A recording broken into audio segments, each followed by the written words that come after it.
Okay, are we all here? Yes. Okay, first of all, be very welcome. I'm glad the Spanish people are not the only late ones in Europe. Yes, so it's really nice. Sometimes the others are the late ones. But as I have nothing to do, I'm glad to be here with you, although we are beginning 1.5 hours. Yeah, Linda told me 2 o'clock, but don't worry, nothing happens. We are here. We have a beautiful day. Yesterday was pouring raining, and today at least we have sun, or at least not such a bad weather. We are going to walk along the city until we reach the main archaeological site, where we'll visit the theater and the amphitheater. But let me tell you that this town we are visiting today, with around 60,000 inhabitants, it is the capital of this region of Spain.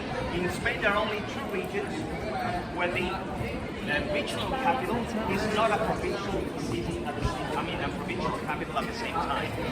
Merida belongs to the province of Barcelona, and the other one is Santiago de Compostela, which is the capital of Galicia, and it belongs to La Coruña. So why the capital is in Merida, only the third largest city in the region, and not Badajoz, which is the largest one, or Cáceres, which is the second one? Just because in a region with 2 provinces, we had a great problem when the region was created in 1983 to decide which of the 2 provincial capitals will host the brand new capital. They said, okay, let's put it in the middle, and we won't have any problem with the 2 main cities. And that was the reason why the capital is in here, just in the center of the region, which was, I think, a good decision. And also, and at the same distance of the 2 main cities, 60 kilometers to Badajoz, 65 to Cáceres. It was also a good way to recover the splendor of this town, like 2,000 years ago when Augustus, the first Roman emperor, decided to found a colony here called Augusta in Merida. When entering the city, probably you realize you cross a big bridge with a big river. That's the 4th longest river of the Iberian Peninsula, called Guadiana. Every time you listen to a river called Wadi, whatever, don't be confused. That's a name given by Arabs. Wadi means valley in Arabic. That's why all of the south of Spain, most of major rivers are called Wadi something.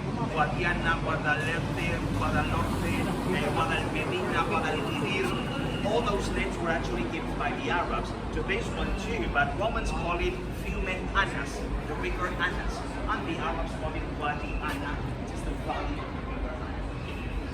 Maybe you didn't realize it, you didn't notice, but when you leave the city again, you'll see how the river has many islands in the middle of it.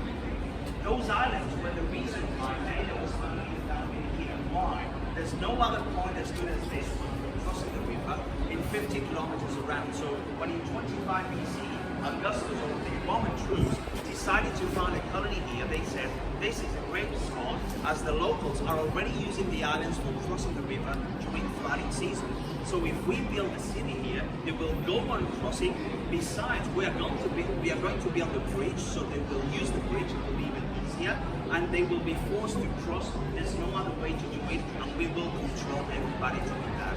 Just for you to have an idea how important that bridge was, it's been the only bridge for crossing the Guadiana in 50, 60 kilometers around here from 25 BC till 1955.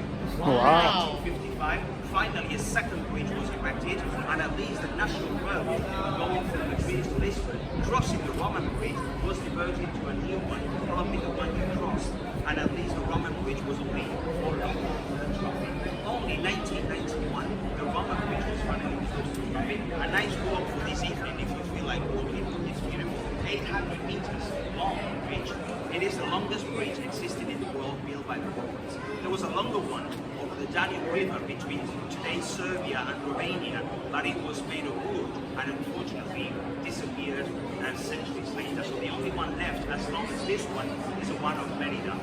Probably together with the theater we'll see later, the most amazing Roman monument of a city that probably outside of Italy is the one with the biggest amount of Roman remains in Europe.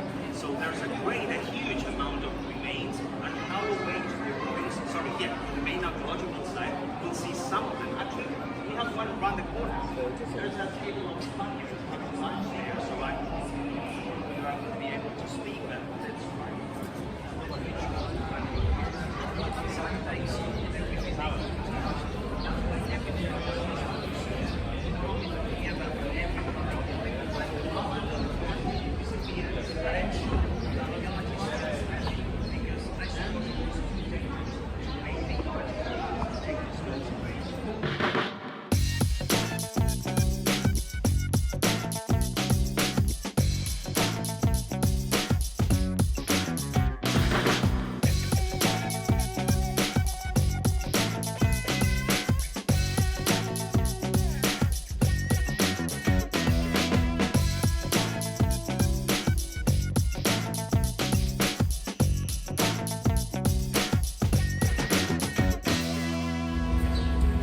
Usually this street is full of people, but you know it's really dirty now.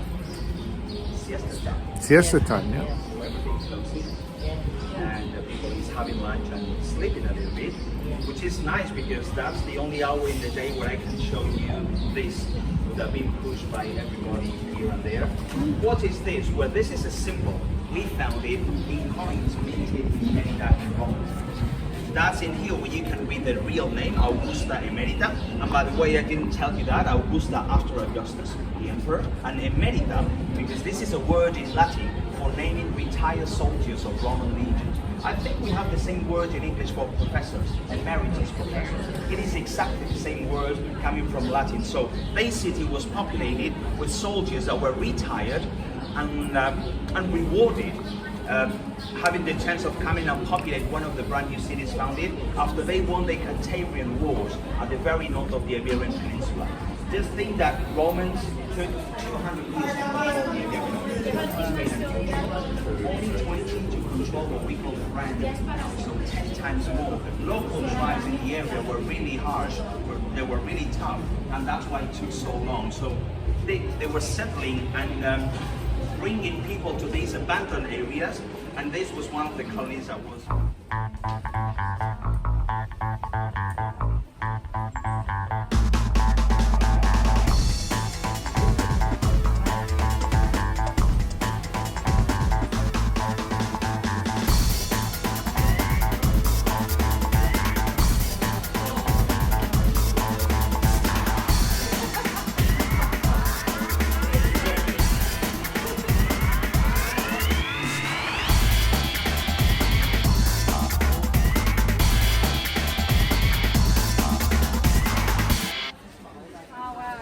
Look at that. Wow. Spectacular, isn't it?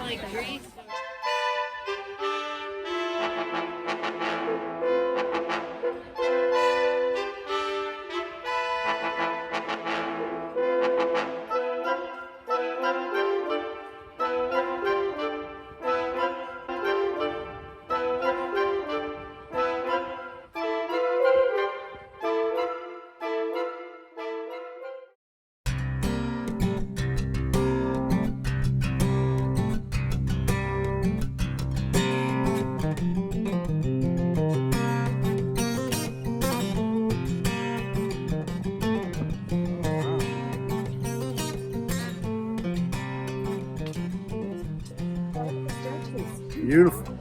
If we could demolish all houses we see left and right from here to the temple, we will find the rest of the forum. This is nothing but a corner of the forum. The forum was like a portico square, like our Plaza Mayor in Spain now. Even more in an area like this one was summer, so you have a sort of shelter protection. You can see the recreation of how these mansions look. It gives you a gallery, inner gallery, where people could protect them from the sun in summer and the rain in winter. Obviously everything collapsed, but the section we had in between those columns and the wall behind the statues, it was actually covered with a wooden ceiling, and then the tiles above, but obviously this is the section that collapsed. I told you that the two main streets in the Roman colony were called Partus and Decumanus. If you see a Roman colony, more or less square, divided by two streets, it means that we have four sections in the city. That's why in some languages we use the word coming from Latin for neighborhood, like quarter in English, or theater in German, quartier en français, quartiere in Italian.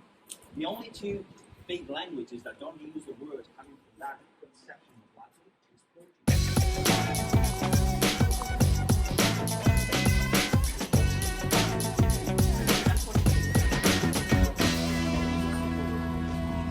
Okay. This is the arch that we saw first. Given the access to the provincial forum, that was this one, with a great temple that was recently founded just behind the arch by the Parador, which is in there. This is the so-called Diana temple we've seen.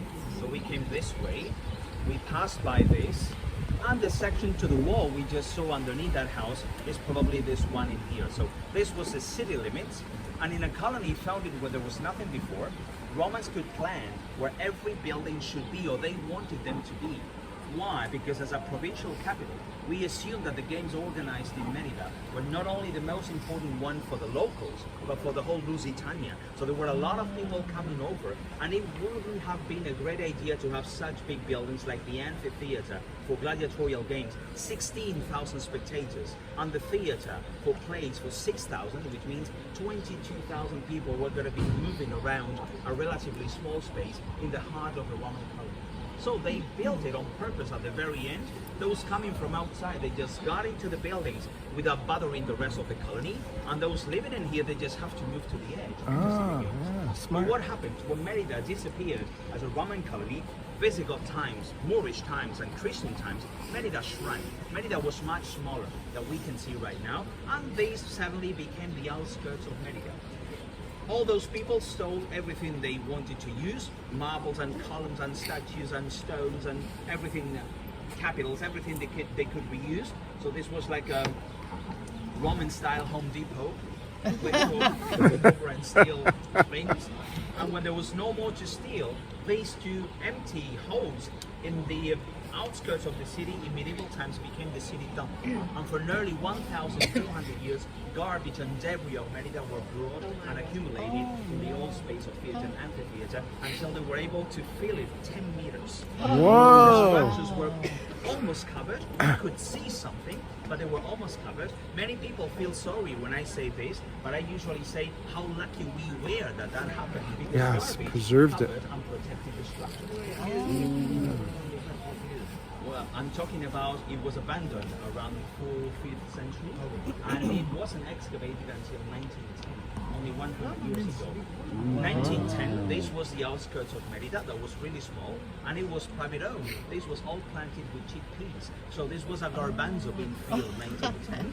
Wow. And somebody bought it for beginning the excavations, and it took 4 years, obviously shoveling, no machines in 1910, until they were able to go down 10 meters, 30 feet up to the original Roman level. They knew what they were looking for. I mean, it wasn't a blind excavation, because again, the very top of the building and the very top of the theater, they were both visible. But, you know, when excavations are held, you usually need 3 things: political will, curiosity, and money.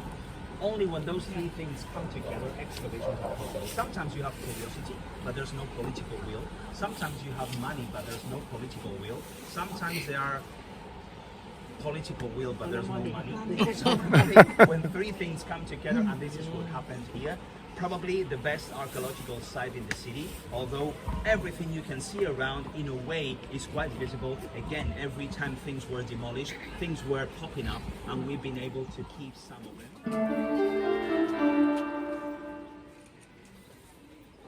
In Latin, like ludi.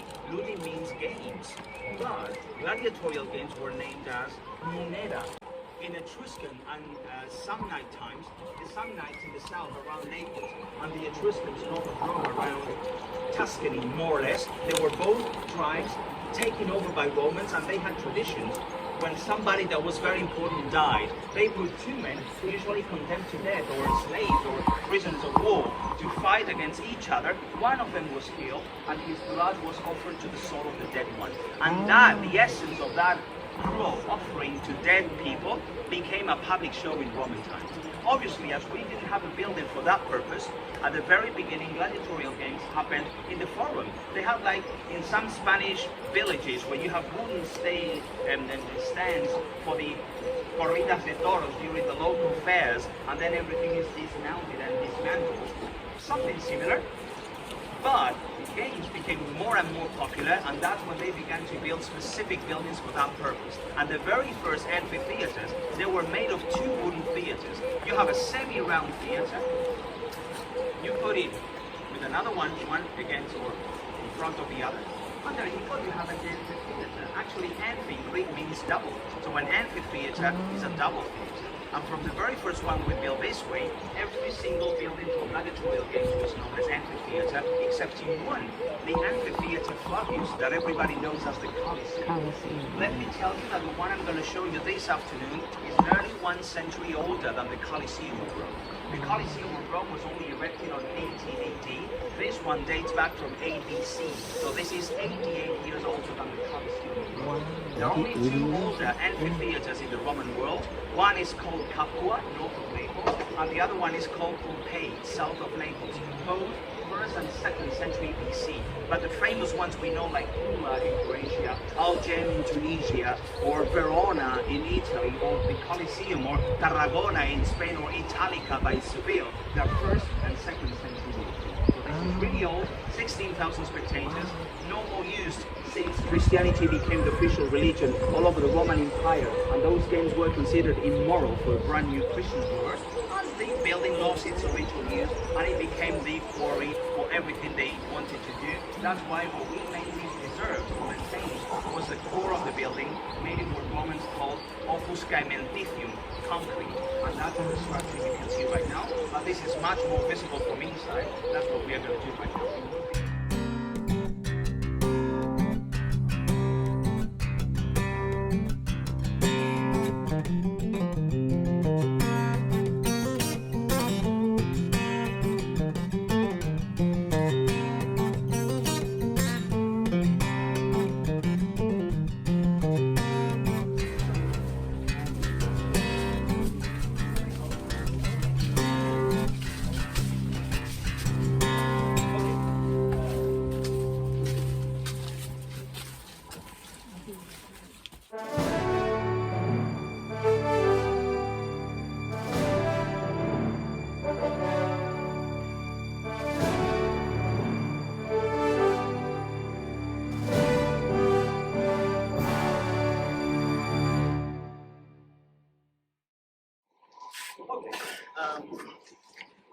This is one of the main entrances to the arena where everything happens. What you see the people out there is a corridor separating a lower section called Intima Cavea from a medium section called Media Cavea. But we have lost the 3rd section. In fact, if that section was there, we wouldn't be able to see the concrete, which means that the building was like 5-6 meters taller than it is now. We lost the very top section. Many theories say that probably it was a wooden structure, and that's why there's nothing there. But you have to consider that the reason why these buildings were divided into 3 sectors is because they were trees. So everybody could come here to have payment. But